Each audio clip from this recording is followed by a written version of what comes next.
and the market rallied. The inflation news is good for both markets. So here we are. We had our first buy this morning, and in the 9 to 13 area. 13's held,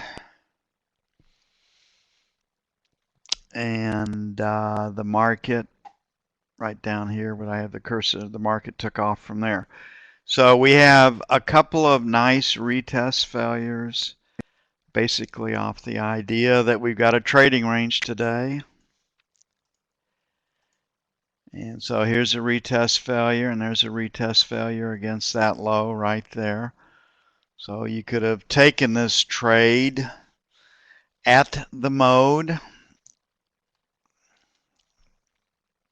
14.5, 15 to 15.5 in this buy area, and the market managed to rally up to 20, hitting our 19 to 23 recommended sell zone. So this was a plus trade off of our RTF setup. And this trade is still developing. If you've gotten short in the 19 area, it has traded down to 17.5, so you're plus a tick. But given the news and where the E-mini is, this trade probably is a little more comfortable put on with a retest over in here rather than a setup. We haven't gotten a lot of rejection yet. The breakout was at 17.5. And if 17.5 holds, we can get back up to this level. This number is increasing. We did have some selling over these 3 bars, but if the E-mini is going to sell, it's going to be tough for this market to break.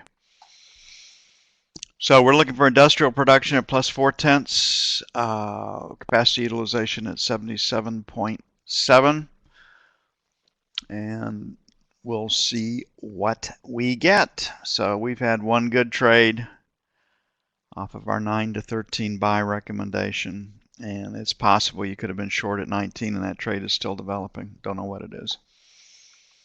But you really would like to have a retest, a right shoulder, get a little bit of a pullback. That'd be your first pullback, come back up into this area. Then if we fail, getting short to trade back to the 15, 16 area would make some sense.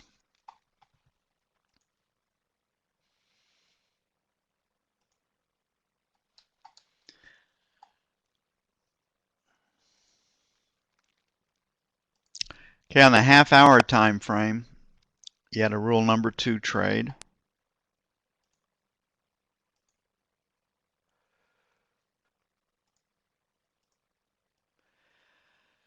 The market got to the high volume number in the overnight session, and it held.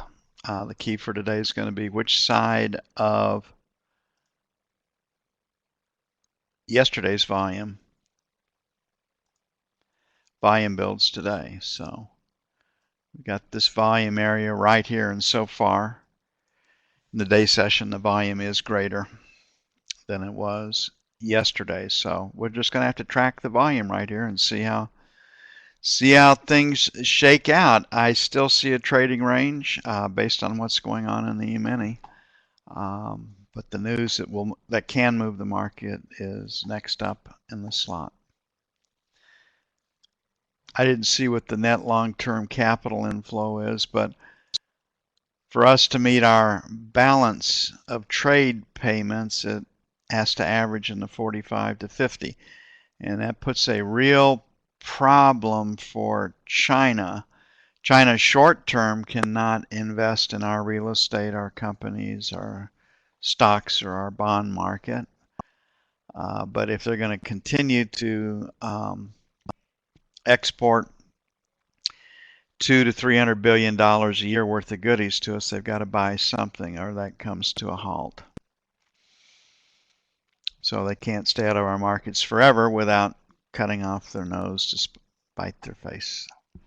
Okay, definitely looking at Bs. And then once again, if you don't think volume attracts, and if the movement of volume doesn't ultimately define the market's direction, just volume is equal here, volume is lower, and we're dealing with B patterns. Got a pretty clean break in the volume at 30. This entire area from 38 down to 33 is an attractor, and that's what we're gunning for. And then we gotta build volume beneath that if the market's going to continue to sell. The inflation news this morning is also supportive for the indexes. Inflation's better than forecast, so your earnings mean more. And we're just right now, we're just kind of motoring sideways on hold.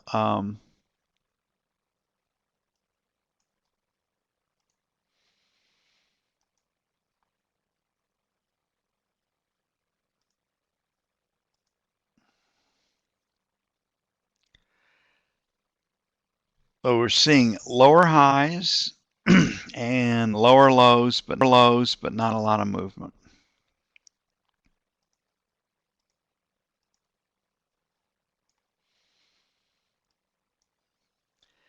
And we're sitting right here. So if this 40 area can hold, plus or minus, not going to be too difficult to get back up to our 49 to 50. Then we'll see what we've got. The large player has been supportive. The overall market's net long about 9,400. So both sides of the market are on the long side right now. So we'll see what the news gives us here in about 4 minutes, and we'll pick it up from there.